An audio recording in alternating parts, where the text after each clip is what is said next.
guest, and she is Penelope Jane Smith, and she is the premier financial freedom coach for women entrepreneurs and the go-to expert for some of the biggest names in the conscious business industry. She's an acclaimed international speaker, a certified trainer with over 20 years of teaching experience, and the author of The Little Book of Prosperity. Through her signature program, she has helped thousands of entrepreneurs from all over the world to create more ease, more peace, and more freedom around money. So welcome. Yay! Thank you for having me. I'm super excited to share today because this is a topic that I think is very timely and important right now. So we are going to talk about how to manage cash flow even with an irregular income. So if you're tuning in to this part of our awesome Peace and Pivot event, then you'll get to see that this is the most important skill to master if you want to basically ride the economic tsunami and position yourself to build wealth and become financially free. And most entrepreneurs really have no clue how to do this effectively. And I say entrepreneurs because that's mostly who I work with. So in this short training within a training, you will learn how to leverage the power of your #1 wealth building tool to create financial ease, peace, and freedom. You'll learn the top 10 biggest mistakes that most entrepreneurs make when they create their cash flow plan and what to do instead. How to enjoy spending money consciously without guilt or fear. And the #1 money myth that entrepreneurs tell themselves that causes them to struggle financially. We'll talk about how to model the cash flow patterns of wealthy people so that you can get those results in your own life. And we'll go through helpful tools and tips for making cash flow planning fun, easy, and quick. Sound good? Boom! Excited. Okay. Awesome. So feel free to jump in with questions as we go along. Hopefully this will be really clear and helpful. And the reason that I'm so passionate about this is because back in the 2008 real estate crash, I had over 35 properties totaling over $6 million in real estate. I built this portfolio up in 4 years, starting with $10,000 of my own money. And then I lost it all in the crash. And it was like I was running around scrambling, trying to pay everybody, and my electricity got turned off. I couldn't afford to get it turned on. All the food in the fridge went bad, and I just lived in fear of coming home and finding my pets trapped inside and the locks changed, so I couldn't get inside the house, which eventually did go to foreclosure, and then I was scrambling around looking for a place to live too. And if I had known then what I know now, I probably would have been able to keep my house, probably not the whole empire, but at least my house. And I definitely would have been able to keep the electricity on. And so that's why I'm super passionate about sharing this with you now, because cash flow planning is awesome and important anytime. And it's absolutely critical right now. So as this started, all the coronavirus news started coming out, I was like, oh my God, I need to get out and let people know how to do this so they don't make some of the same mistakes that I did and, lose their homes too, right? And, obviously since then I've been able to turn things around, building my business to triple where it was before the crash and, cash flow my dream wedding, have an extra long maternity leave, life is good. So I feel like I'm, much better prepared to weather this storm with these tools. And so that's why I want you to have them. So let's talk about cash flow patterns, shall we? So on the screen, hopefully you can see this financial statement. It's called an income statement. And at the top you have income, and at the bottom you have expenses. Make sense? So this financial statement is the income statement. And then here's another financial statement called your balance sheet. On one side you have assets, what you own, and in this context, assets are things that generate income for you, okay? If you were to stop working, assets would feed you. They would put money in your pocket, right? On the other side, you have liabilities, what you owe. in this context, liabilities are things that generate more expenses for you, like payments on debt. If you were to stop working, your liabilities would devour you. They'd take money out of your pocket. Now, I know that's not the traditional definition, but it's helpful for this conversation. You with me so far? Okay, so let's look at the cash flow pattern of a poor person. And I'm logged into Zoom, where normally I have the option to annotate, but I don't see it. So if my facilitators can let me know, oh, there it is, okay. I found it, yay. And if you haven't used Annotate on Zoom, this is awesome, because it allows you to draw on the whiteboard, on slides, on whatever you want. So here's the cash flow pattern of a poor person. They have some income come in, and then they have some expenses, it goes out, and that's pretty much it. They make some money, they spend it, they tend to spend about as much as they make, and not necessarily own a whole lot of stuff. The cash flow pattern of a middle class person, and again, this is oversimplified, but they also have income. And in addition to their expenses, they maybe buy a house or a boat or have some credit cards, get student loan debt, car loans. They acquire liabilities, and that generates more expenses for them. So that's the oversimplified cash flow pattern of a middle class person. You ready for a wealthy person? So they still have some money come in as income. Part of that income goes towards investing in assets, which then generates more income for them. And then they use some of that income to invest in more assets. And part of those, and then the assets generates more income for them, which they use to invest in more assets, and so forth and so on. So do you see how it creates this really awesome prosperity cycle here? Like, that's the cash flow pattern we want to be in, right? So if that makes sense, go ahead and like type a comment in the chat or below the video. I'm not sure like where you're actually tuning into this, but let me know what cash flow pattern you want to be in. So what I really want you to get out of all of this, even though they're oversimplified, let me just pull up the slide again for a minute, is that right here, this is like the point of choice, because all of the cash flow patterns start there, right? So when you get $1, are you going to follow the cash flow pattern of a poor person by spending it all? Are you going to follow the cash flow pattern of a middle class person and put it down on something and borrow the difference? Or are you going to follow the cash flow pattern of a wealthy person and use some of your income to buy assets that give you more income? So when you look at cash flow patterns this way, you can see how your income is your #1 wealth building tool.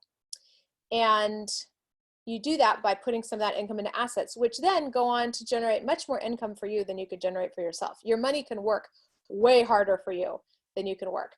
And when you invest some of that income in assets, that generates more income for you, and you have more and more financial ease, peace, security, and freedom. Yeah? So that's why it's so important to master the art and skill of cash flow planning, which means setting up a system to create and follow a unique cash flow plan each month. Because if you don't have a cash flow plan, it's almost impossible to make any real progress towards your financial goals. It's really hard, which will leave you feeling stuck and frustrated, kind of like this. Like you're a hamster on a wheel, just like running and running and running. And once you learn how to create and follow a cash flow plan, you're telling your money where to go instead of wondering where it went. One mistake that I see a lot of entrepreneurs make is thinking that just making more money will fix all of their money problems. And this is the #1 money myth that entrepreneurs tell themselves that cause them to struggle financially, which is the income myth. And it's tricky because there's some truth to it. Making more money is great, and that can really help you.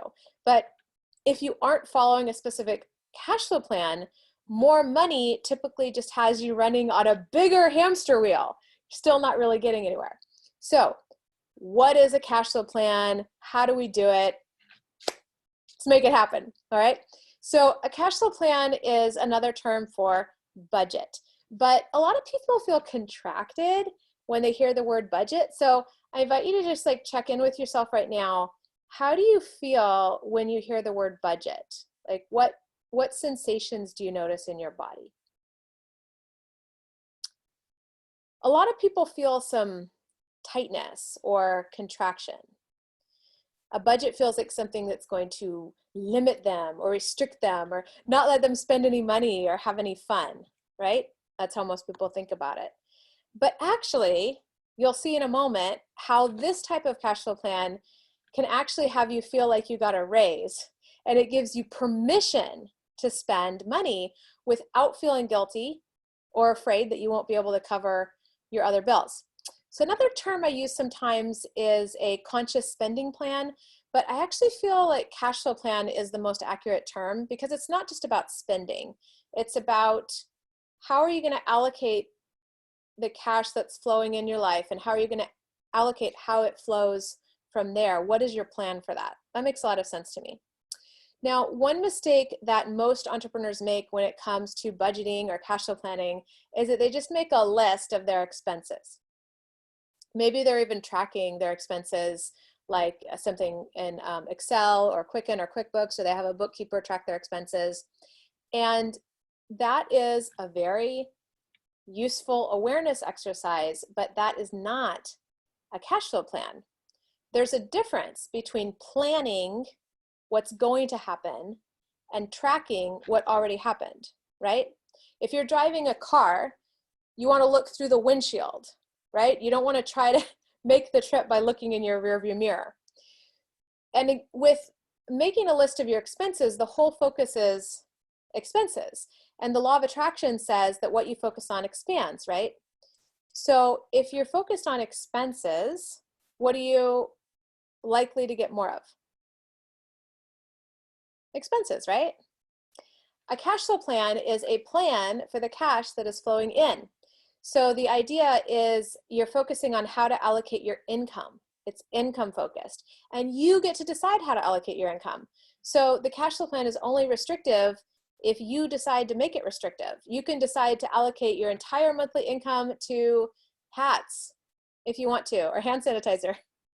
Well, I don't recommend that. It's your money and your choice. So what I actually recommend is making sure that you allocate some of your income towards having fun and being spontaneous, even if it's just a small amount, like $10 to $25 a month. But make sure that every month you have something, because that nourishes the part of your soul that benefits from conscious spending and gets that part of you on board with like, let's go make more money so we can do more of this, right? And here's a huge insight. If you are in a relationship where you have combined finances, then I recommend having a category like that for each person, where one person really has no say in how you decide to allocate your fun money, your fun and spontaneity money. So just to give you some insight into my husband's sense of humor, he calls this category, when we're doing our cash flow plan, he calls this category Paul's Hooker Fund. And if you met my husband, you know, he's like the most like loyal, awesome guy, but that's his sense of humor. Mine is like less interesting. I just call mine Penelope Miscellaneous. So if I want to spend $5 on a latte or $150 on a massage or buy cute shoes or whatever, I can just go ahead and do that as long as there's money left in that category. And Paul can spend what I think is an insane amount of money on car stuff, guitars, baseball figurines. He bought this like $300 Wolverine action figure, and I'm like, oh my God, okay, this is category, you know? So it like relieves a lot of that tension in relationships and allows people to have some money that they can spend on the things that they value that maybe their partner doesn't, without having a fight. So that's really, really important. So your cash flow plan can actually give you permission to spend money, which allows you to enjoy it consciously without guilt or fear. So why is it important to create and follow a cash flow plan each month? Statistically, there's such a high correlation between doing a cash flow plan and financial success that not doing it is just not a great option. Also on the emotional and spiritual side, which is an important part of managing your money as well, you experience more clarity and peace when you have a plan. Sometimes people are scared to look at their money because of what they might see. There's stress around unknowns. So it's like thinking about that monster in the closet. Like, I don't want to look in my closet because maybe there's a monster in there. But once you actually look in the closet, you might find out that what you thought was a monster is only a kitten. Or maybe it is a monster, but now you know what you're dealing with, right? And that alone creates less stress. So if you find yourself in a position where you have more bills than money and creditors calling you constantly, which, you know, I have been in back in 2008, you'll be a lot calmer working your way through all of that when you have a clear plan in place than when you're just like running around trying to pay whoever's yelling the loudest and whoever made you cry last, and it's all just crazy and you don't know if you're gonna have enough money for food. I mean, that's chaos, and there's a lot of stress there. So how do you create an effective cash flow plan, especially when you have an irregular income? It goes up and down, you're not sure what your income is gonna be every month. So there are 2 ways that I recommend approaching cash flow planning as an entrepreneur whose income changes every month. How many ways? 2, right? So depending on your specific situation, you may use one or the other or a combination of these, okay?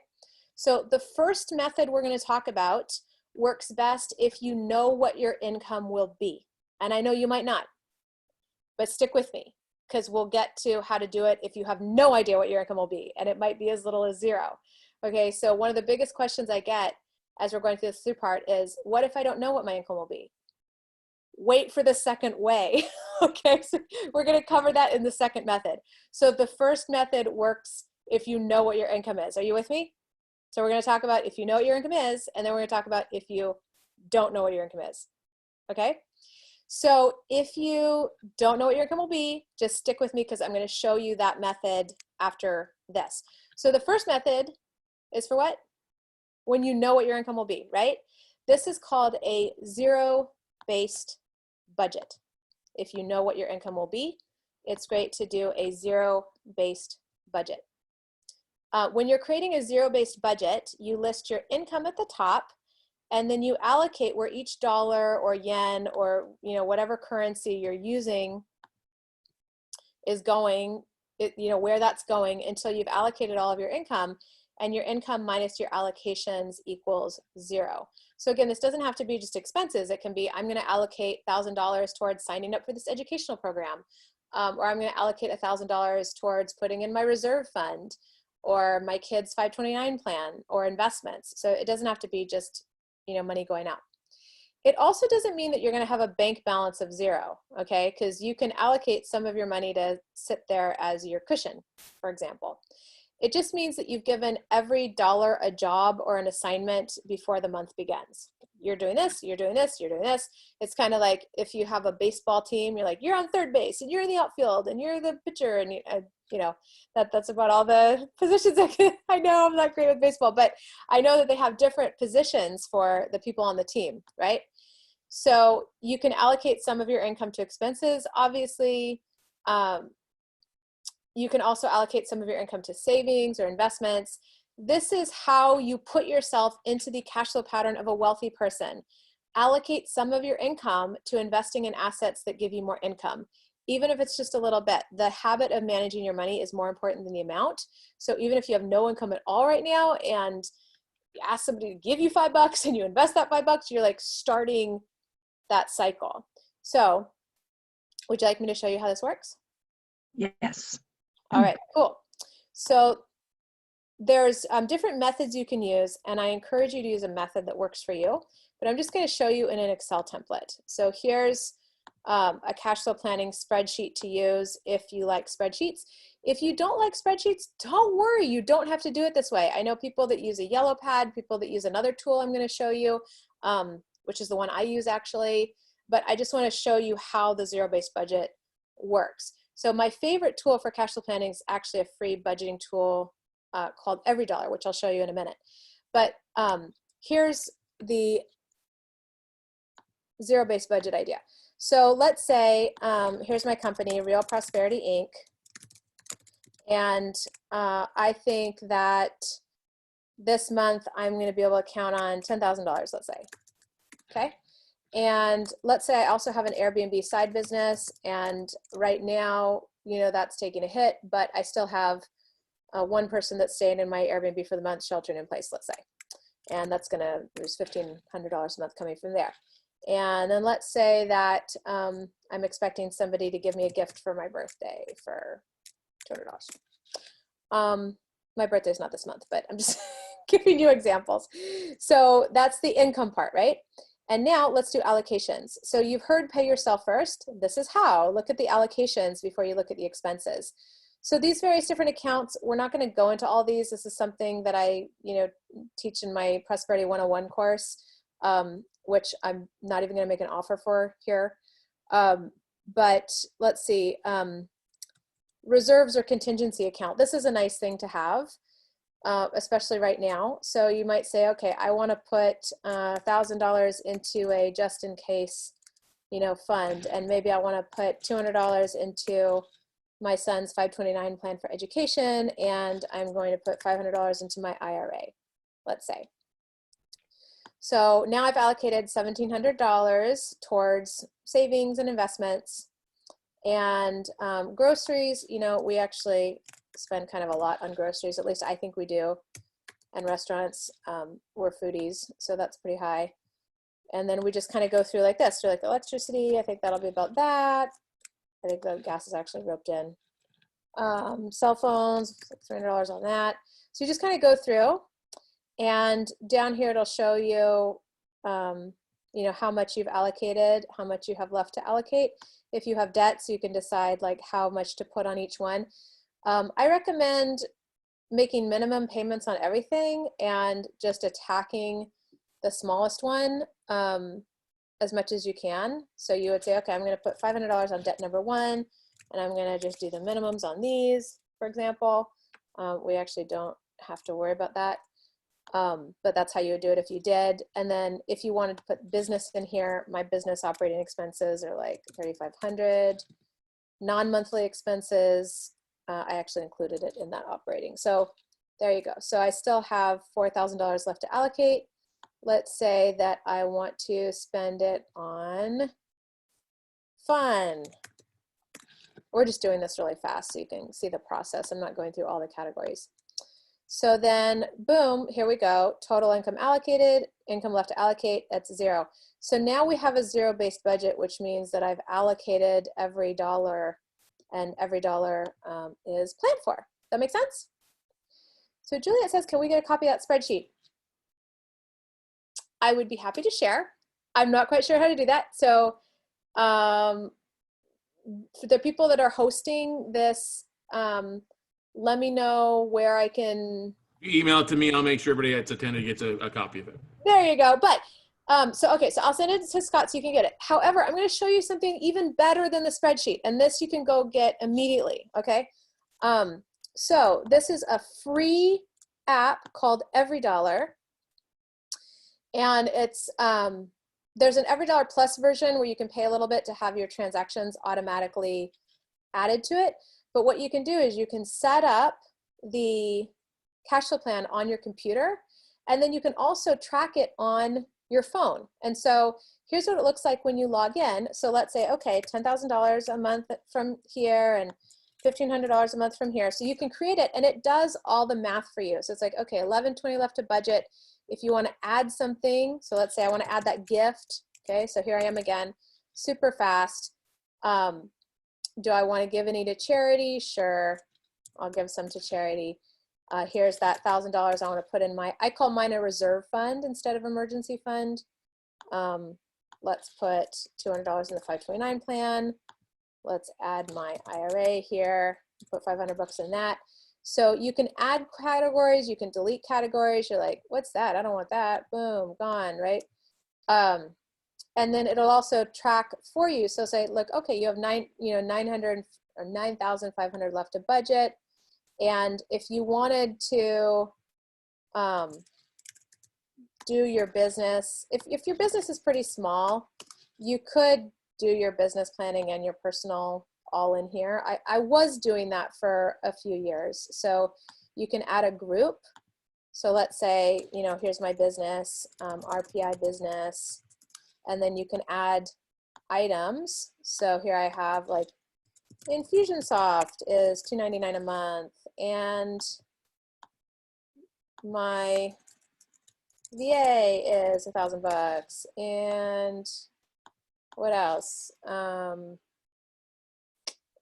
DocuSign, that's going to be $10. So you can put all your stuff in there because it's a planning tool. Okay, so we're not commingling funds. This isn't for tax purposes. This is just for your own planning. You could also have, you know, a separate account for business and a separate account for personal. I did that for a while, and then I just couldn't stand logging into two different things. So I did it all in one for a while. Now what I do is I use EveryDollar for our personal cash flow plan, and I use the other method I'm going to show you for my business cash flow plan. Now here's another cool thing about EveryDollar is we have the app on our phone. So I have it on my phone, Paul has it on his phone, and here it is, boom, boom, boom, EveryDollar. And what's so cool about this is now if Paul goes to Costco, he can enter how much he put in, and now I know how much we still have in the grocery category when I send my assistant to Trader Joe's. So we can see at a glance where we are as we're both out there spending money, you know, which is awesome. It's awesome. It's like one of my favorite relationship money communication tools. So love, love, love EveryDollar. And let me show you, I think I showed you how to do the different things. You can track the expenses in here.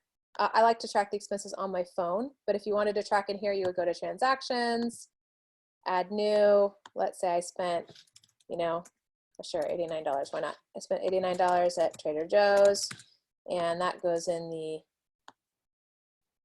grocery category. Boop, there you go. Then it would show up. So right now it's saying I have $61.91 left to budget. So I want to show you what happens when we budget everything. So let's say we're going to put $61.91 all into fund money. Boom. Then it says, bing, it's an EveryDollar budget. So everything has penciled out. Now let's say I put an extra 1,000 there. It's like, oh, you're 1,000 over budget. So I really, really like that it just puts you on track like that. And it also shows you how your income is getting allocated percentage-wise. So you can say, oh, I'm giving 4% of my income, I'm saving 15% of my income, you know, 17% is going to food, 53% is going to personal. That's kind of extreme in this thing. But I like how it does that breakdown. And so anything else? Let me know if you have any other questions about EveryDollar, if there's anything else you want me to show you.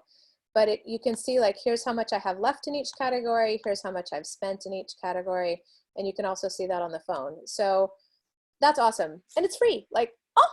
So I'm just totally into that. So that's EveryDollar. Let's see, I showed you how to, you sign up and log in, showed you what it looks like when you log in, how to create your budget. You can also use 1 month as a template for the next month. So you do need a unique cash flow plan each month because every month is different. Some months you have Christmas, other months you have somebody's birthday, right? But let's say I want, like, it'll take you a little while to set this up the first time, but then you can use that as a starting place for future months so that the things that stay the same, you don't have to put in every time.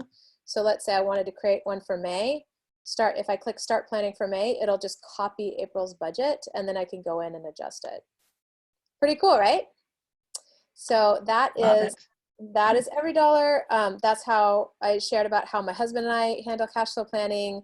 So how we do it month to month in our household is I have regular money dates with myself, which is like sacred time to focus on my money, you know, put the cash flow plan together, transfer money into investments, whatever. And I have a whole like money date checklist that I go through. So here's my binder for my money dates. And then I pull up my checklist and I just start working on the first thing and I go down. So this training isn't about money dates. I have a whole module on that, but what I can do is I could just give you my money date checklist template, and then you can use that to model and create what you might like to do in your own money date. But it's really important because then you're actually taking the time to look at your money, and all the other systems kind of stem from there. So if you want to grab that template, that's at moneydatechecklist.com. It's free.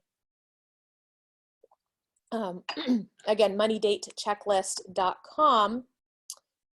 We've got some questions here, Penelope. Yeah, so could you set up a number of different ones that track to one login? For example, I work in travel, so for each trip I want to track my expenses, but then have all them in one account. Is there a way to store receipts? So EveryDollar is really great for planning. For tracking, I prefer Quicken, or if you want a team to do it for you, I really like Bench bookkeeping, and they can store receipts in Bench. In EveryDollar, if you wanted to use it for planning your various different trips, you could create it, like I showed you how to create a category for business. You could create a category which is like a bundle of expenses for each trip or each business. So you could do that. For tracking the expenses and having them all in one account. Yeah, this is more for planning than tracking, but I hope I answered your question. If not, please jump in and clarify. Definitely want to make sure you feel really confident in this. So what happens is I do my money date, and during my money date, one of the things that I do is I create the first draft of the monthly cash flow plan in EveryDollar on my computer. It takes me maybe 10 minutes, if that, because most of our stuff stays the same. And then I tell Paul, hey, it's up there.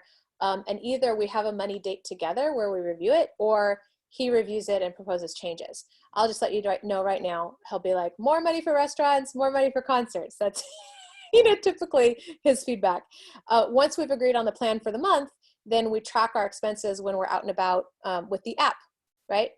And honestly, there's only a handful of categories that we need to track like that, which is the things where we might go over, like groceries, restaurants, fund money, like electricity, cell phone, HOA, property taxes. Those are just going to be what they are. So we put them in the plan, but we don't take the time to go back in and be like, oh yeah, that thing that's $243 for the gym. Yeah, we paid it because we know we're going to pay it. But we want to make sure that we're staying on track with things where we might blow the budget up, right? So yeah, we don't go back and like confirm in there that we paid daycare or anything like that.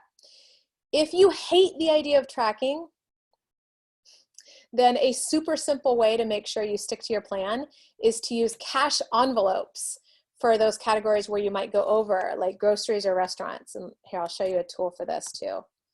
Let's pull this up. So if you have a certain amount of cash just sitting there, it's really easy to see how much cash you have left in like your grocery envelope for the week or month. And then when it's gone, it's gone. So here's another tool I like. This is Dave Ramsey's starter envelope system. And it's cute. It's like a little checkbook kind of. And then when you go inside, it has, let me see if I can show you. Here we go. So it has like an envelope for each category. So you can have one for groceries, one for restaurants, one for fun, one for clothing, whatever. And then you have the cash for each category in its own envelope, but it's all like put together nicely and organized. And there you go. So I think that's a pretty cool little tool for if you want to just go on a cash basis. And a lot of people do that, and it's great. It makes them feel like they have more money because they're not spending unconsciously. What if you hate math? Well, this does not require complicated math, just addition and subtraction. And if you use a system like EveryDollar, it'll do the math for you. So you really don't need to do any math. So I highly encourage you to experiment with cash flow planning until you come up with a system that works for you and your unique situation and behavioral style. Because typically when it doesn't work for people, it's just they haven't found a system that works for them, right? I love EveryDollar. Big fan, obviously. You can tell from my energy, right? One of my VIP clients prefers to do everything in Excel. That would drive me crazy, but that's what she likes. Other people hate doing this on the computer and they prefer to just write it out manually on a piece of paper or a yellow pad. And that's fine. Like how you do it isn't nearly as important as, actually it's not important. Like what's important is that you do it, right? So that you can get yourself in more and more into that wealth cycle. So how do you figure out what your income is going to be when it changes every month? So there's a few ways. Number one is take your best guess. So based on what you know of your life and what's coming up, what's your best guess based on what's coming up that month? The second way is the absolute minimum. So you can create a zero-based budget based on your worst month ever, and then use the other method that I'm about to teach you for any other income that comes in above that. So you might say, okay, my income goes up and down, but it kind of goes up and down in a range of, $2,000 to $8,000, let's say. But it's like, I can't imagine it going below $2,000. Well, then you would use $2,000 for the zero-based budget, and the rest of the income, the second method that you're going to see. The third way is to use an average income and then use a hill and valley account. So what is a hill and valley account? This allows you to even out your cash flow. So this is a separate bank account exclusively for the purpose of cash flow planning. So on the biggest income months, you put money into the account, and on the lower income months, you take money from that account so that you always have enough to cover everything in a cash flow plan based on your average income. So let's say that you're confident you'll make at least $60,000 per year. You're like, yeah, for sure, 60,000. That averages out to 5,000 a month. So on months where you earn more than 5,000, you would put the excess into the Hill and Valley account. And on months where you earn less than 5,000, then you would take money out of the Hill and Valley account to make up the difference. Does that make sense?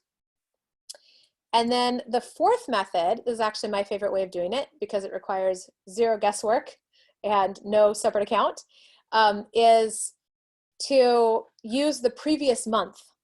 So what I mean by that is you know exactly how much income to allocate in your plan because this is where the income from one month gets allocated the following month. So for example, any income that I earn in April, that's how much I'm going to allocate for May. Are you with me? Now this requires it requires you to have enough of a cash buffer in your account that you don't spend any of the April money until May rolls along, until the next month. So those are 4 different ways you can figure out what to put in that income category with the zero-based budget. And again, you can experiment with what works for you, right?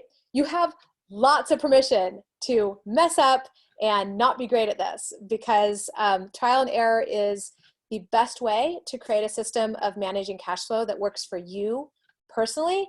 And it usually takes 90 days to get a feel for it, at least. So give yourself lots of permission to be human here, okay? If you overestimate or underestimate in a category, that just helps you estimate more accurately moving forward. And guess what?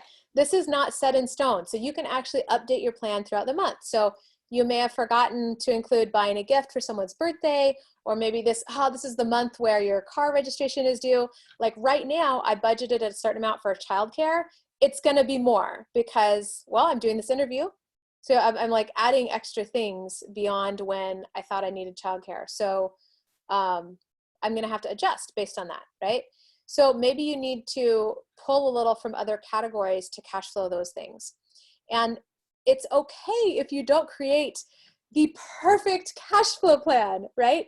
In fact, I hate to break it to you, but you will never create the perfect cash flow plan because you're never gonna spend exactly down to the penny in a lot of these categories. You just wanna get to the point where your cash flow plan is good enough to get you where you're going. And then if you go over or under in a category, you can kind of like reconcile that for the next month's cash flow plan. This is a skill that is going to serve you for life, and you're going to make lots of mistakes. So really focus on this. It's all about progress, not perfection. Please say that to yourself. Progress, not perfection. And if you make a mistake, just pick up and resume as quickly as you can and keep moving forward. Okay, Now, the moment you've been waiting for. What if you really have no clue what your income will be, and it could be as low as 0? Then you use the second method of cash flow planning, which is to make a prioritized list of how you'll allocate the resources you have and your income as it comes in. So this I do in Excel. So I'll just show you. This is my priority income allocation checklist. Okay, here we go. So there it is, not very sophisticated. So let's say we're starting off with like, here's my current bank balance. Let's say I have $5,000 to work with. Okay, so then what you do is you make a prioritized list of how you'll allocate your income as it comes in. And this isn't just a list of expenses. It also includes savings, investments, etc. And you're going to list everything in order of where you'll allocate your income first, second, third, etc. as it comes in. So can I help you out with the first few items on your list? Yes, please. Thank you. So number 1 is going to be food. Now this isn't like dining out every night. This is basic cook at home food. Like if you really don't know if you're going to have enough to cover everything. So let's say you allocate 500 to food and like basic, you could do that. Then you go, okay, well, D5 minus C7. Okay, I have enough for food. That's good. And then the next thing is basic utilities. So lights, water, trash, utilities. So this is keeping you in that. And then the next is shelter. So your rent or mortgage and basic transportation. So this isn't going out and buying a Tesla, but you know, putting gas in your car and stuff like that. So let's say your rent or mortgage payment is $2,000 and your basic transportation expenses are like $300.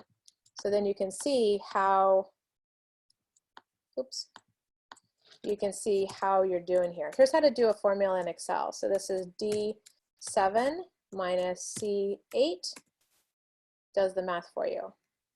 D8 minus C9, boom. And then I should be able to just copy and paste the formula. There you go. All right, so if I had, you know, 5,000 to work with, and these are my basic living expenses coming up, well, I got enough to cover that. So that's really nice. If I only have 1,000 to work with, then I'm like, oh, okay, I need to go generate another $2,100 to be able to cover the basics. Or let's say, so let's say I need to, you know, client A is going to pay me $2,000. Go 2,000 in income equals D5 plus B6. Let's make this money. Boop. And then I need to adjust these formulas because I screwed that up. D6 minus C5. Boom. Okay. Did I mess that up? Yes. D6 minus C8. Okay. So now I'm only $100 shy. So then that's how you go through. And then if enough income comes in for one more thing, then what will that thing be? Now this is super, super important because when everybody is screaming at you to pay them, it's hard to see things clearly and it's easy to get overwhelmed and make decisions that really don't serve you. It's like your prefrontal cortex just kind of shuts off and your amygdala takes over and you're like, oh my God, what do I need to do to survive this moment, right? So I mentioned that in the 2008 crash, I lost my $6 million real estate empire, including my own home to foreclosure, and I had to start all over from scratch. So I so wish I had known this when I was in the middle of losing everything. A collector from Washington Mutual called me and he made me cry. So I agreed to pay $500 a month on my home equity line. And I want you to get how crazy this was. Because I wasn't paying my first mortgage. So the home was on its way to foreclosure. And then my electricity got turned off, right? So I just paid whoever yelled the loudest and I didn't take into consideration how I was going to take care of my basic human needs. But when you get those covered, you can live to fight another day, right? So if I had had a plan like this, I think I probably would have been able to keep my house, definitely would have been able to keep the electricity on, as I mentioned. So you allocate your income down the list as it comes in, and then you can move things up or down in priority as time goes on. So this is kind of like a living, breathing thing, right? And I mention this in case there's somebody here that's like in kind of a place of crisis, but this doesn't have to be a crisis thing. It can also be a really abundant thing, because you can say, oh, I want to buy, let's go to the abundance edge of the spectrum. I want to buy a private island. Okay, where on the checklist are we going to put it, right? And how much is it? So you say, okay, once I hit these other 30 things, then the next thing that my income is going to get allocated to is my island. So it's cool because, again, you can, like, there's nothing you can't do. It's just a matter of when. And that feels really expansive, right? So you're not like, oh, I can't afford it. It's like, oh, no, I have a plan and I will afford it once I get here. The other thing I've noticed is that for me, in manifesting money, it helps to have a really clear goal. Like when people just say they want more money, I'm like, okay, well, here's $1, right?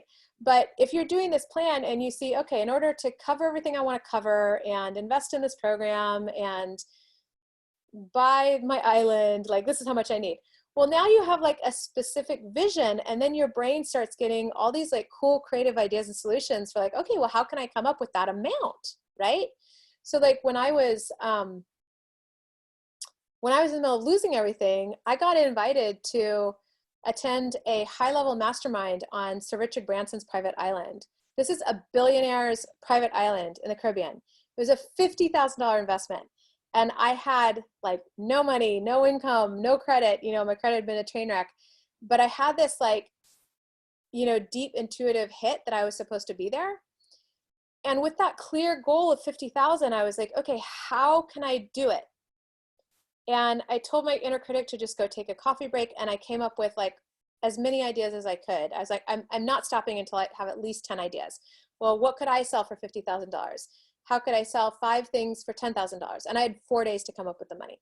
How could I sell, you know, 2 things for $25,000, 50,000 things for $1? You know, what lazy assets do I have that I could sell? What bonuses could I offer? Could I give somebody some revenue share or profit sharing in my company? And so I just like came up with all these creative ideas. And so when you have that clear plan, it really helps you with manifesting income as well. So it's huge. I love, love, love cash flow planning, obviously, which is why I'm here talking about it, right? And then what I do, and what you might do as well, is I use a combination of these 2 methods. So the zero-based budget for the amount of income you can count on, and the prioritized income checklist for the income that comes in above and beyond that. So what I do is I have the Excel spreadsheet for my business, and I'm looking like many months out, because the way my business model works is I'll get like big infusions of cash, and then that sometimes needs to like last me a few months because I do event-based stuff. And then, so I'm kind of projecting out for many months, and then I have a certain amount that's my paycheck that my business pays me through payroll. And then that is the amount that I allocate in my zero-based budget that I do with my husband. Make sense? So now I'd like to just go over the top 10 mistakes that most entrepreneurs make when it comes to creating a cash flow plan and what to do instead so you can be set up for success. So mistake number 1 is not having a cash flow plan in the first place. Now you know how to create one, right? It's all about it, and you can review your notes from this and create the system that works best for you. The second mistake is not writing it down. So actually have this created somewhere, either in EveryDollar or Excel or on a notepad, but don't just keep it in your head. Have it written down where it's tangible and clear. And then the third mistake is using the same plan each month like a template. But the reality is every month is different. So you can use a template to start, like I showed you how to do in EveryDollar, but then you need to create a unique plan for each month. We talked about making a list of expenses only, and what you're going to do instead is create a plan for your income and how you're going to allocate it, including how you're going to allocate some of it to assets that can generate more income so that you get into that cash flow pattern of a wealthy person, right? Mistake numero 5, number 5, is not giving EveryDollar an assignment. So this is why you want to do a zero-based budget. Like, get your money working hard for you. You work hard enough for your money. Like, get it working for you. It can work way harder for you than you can work for it. And then not allocating to savings and investments, right? Because when you're all expense focused, you forget to allocate. So make sure that in your plan, you allocate some to that, even if it's just a little bit. I mentioned that my husband's always like, more money for concerts, right? So we went to a concert in San Francisco a while ago, and this young guy came and sat down next to me, and he turned around and he's like, oh, you're PJ. I'm like, yeah. He's like, oh my God, I went to one of your live events a few years ago, and you talked about, the cash flow patterns of wealthy people, and you talked about how, the habit of managing your money is more important than the amount. And so I started with like $1, $5, $10, and now I have over $10,000 saved. I've never had this much money saved in my entire life. It's so awesome. So I just really want to encourage you to get started. It's amazing what you can do. So start allocating to savings and investments. Number 7 is not tracking throughout the month. You want to create the plan, but then you want to make sure that you're actually following the plan, right? So I showed you how to do that in EveryDollar with Excel, or even just with cash envelopes. Number 8, we didn't talk about this, but it's really important, is not budgeting enough for food. More people, people spend more money on food than they think they do typically. So when you're new to cash flow planning, put in whatever you think you spend on food and then double it, because I would rather you had more than enough for food than ran out of money for food. And then related to that, number 9 is not separating food into groceries and restaurants, because it's really easy to blow your entire food budget for the month if you're going to restaurants. So separate those so that you don't, end up eating your cat's food the rest of the month, right? And then number 10, of course, is not including some fun money or, just spontaneous money. So that's really important. We talked about that. So your mission, should you choose to accept it, is to create the first draft of your cash flow plan for next month. And then you get to start practicing and figuring out what kind of system works for you, right? So I hope you'll enjoy experimenting with cash flow planning. Remember that this is a skill that takes some time and practice and trial and error to develop this skill. So give yourself a lot of patience and compassion. Remember, progress, not perfection, and happy cash flow planning. And now we have a few minutes for questions, comments, compliments, like what ahas, insights, takeaways did you get from this? What questions did you have? I wanted to leave a few minutes at the end here to support you with that. So let's see. Looking at my bank balances can be triggering. How can we set up accountability? Okay, those are 2 questions. It's too easy to postpone a money date. Okay, so looking at bank balances, this is again the whole monster in the closet thing, right? Yeah. Even if it's bad news, if you know what it is, now you can create a plan and deal with it. And there's stress around unknowns.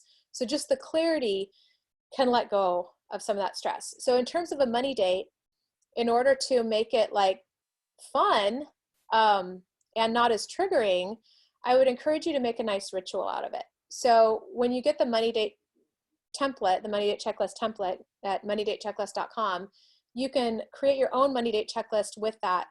And what I would recommend that you do is the very first thing you put on the checklist is set the mood. Set the mood. A lot of people I've talked to, they're afraid to look at their money. It's very triggering. It's very scary. There's a lot of emotion. But if they can take that step to light a candle, to create sacred space, or get a glass of wine or a cup of coffee, or dance, like one of my VIP clients is like super resistant to doing her money dates. And I was like, well, what if you started off with a 1-minute dance break? And if that's all you did, you win. You did your money date, right? So she's like, I could do a dance break, and that's it. So her first thing is like dance for at least 1 minute. And that gets the energy moving to where then she's more likely to be willing to actually look at the stuff. So set the mood, do something fun that you would enjoy doing, and then maybe that'll like kind of lead you into enjoying the money date. when you're building a new habit like this, it helps to focus on micro habits. So like if you're building a habit to go to the gym, you might want to say, okay, I'm just going to commit to putting on my sneakers. That's it. And I'm going to put on my sneakers, and then I can just take them off and go back to bed. And I win. I get my points, right? So with this, maybe like what I encourage people to do a lot is say like, okay, just look at your checklist. And that's what it is for me. I'm like, okay, this is what I tell my clients to do. So I'm going to look at my checklist and I'm going to win. And so I pull it out. I look at my money date checklist. I'm like, oh, yep, there it is. Okay. You know, there was my money date. Yep. Did it. Woohoo. And, but what happens a lot of times is I look at the first thing on there and I'm like, I could probably do that right now, you know, and then all of a sudden I'm doing my money date, which is the point, of course. So that's some things. And then in terms of accountability,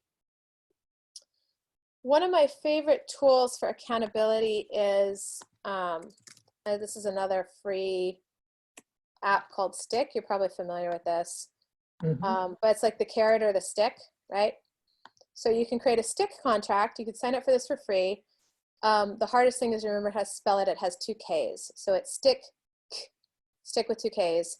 And then you can create a contract with somebody. You can even put some money on the line and say, I commit to doing my money dates every week. And if I do, great.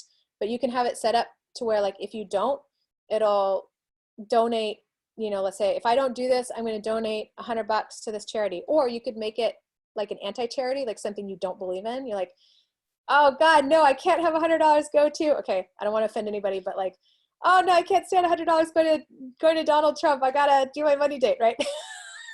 But whatever it is for you, maybe for you, it's like, I can't stand my $100 go to Bernie Sanders. You know, something that you would not want the money going to is going to be more motivating. So you get to learn about yourself, like having money on the line. Are you a more positive person where like you're more motivated by a celebration, or are you more motivated by, you know, avoiding the stick, you know, avoiding pain, and then set it up that way. So those are some things. Is that helpful? Thank you. Yes. All right. Awesome. Do we have any other questions? I have to say I've taken PJ's course several times. Me being me, I've had to come back several times, but each time I retain a little bit more and I do a little bit more. So it's always great to. And that's the magic of it, Elizabeth, is like, we have so much permission to be human. I've been doing this for like 20 years. And sometimes like I miss my money dates, or I screw up my cash flow plan or whatever. And it's like, as long as you just keep doing it, you're going to see results. Whereas if you throw in the towel and say, oh, what the hell, I'm just not going to do it at all. Well, that's not going to help, right? It's like if you're trying to lose weight, this is the what the hell effect. It says, I had a bite of cake, I may as well eat the whole cake, right? Yeah. Don't do that. If you miss a money date, just do the next one. If you screw up your cash plan, just adjust it next time. And then that way that's going to support you to have these really important critical money skills for your whole life, right? And humans, you know, this is how we learn, is through making mistakes, and we are perfectly imperfect beings. So you have to have systems that allow for that imperfection, right? So one thing I'll just leave you with is, I saw this quote online that just totally stopped me in my tracks, which is, do something today that your future self will thank you for. Do something today that your future self will thank you for. And I really believe that your future self will be happy to have learned this skill and started doing your money dates and your cash flow planning. So happy cash flow planning. I'm happy we got to be here with you, and enjoy the rest of the awesome Peace and Pivot Summit. Thank you for having me. Thank you, Penelope. Thank you so much for being part of this. This has been really amazing. And we're about to take a break, but you can just tell us one more time how we get the, I'm just looking at the, or maybe Scott, you can post the link one more time in the chat of how we get to the, what is it, cash flow money plan? It's moneydatechecklist.com. Money date checklist, thank you. Moneydatechecklist.com, yeah, thank you. For some reason, my chat doesn't want to scroll today, so. Yeah, and I'll send Scott the Excel sheet so you can share the Excel sheet if you want. Great. Will do. Thanks, Penelope. Thank you. Yeah. Yeah. Thank you.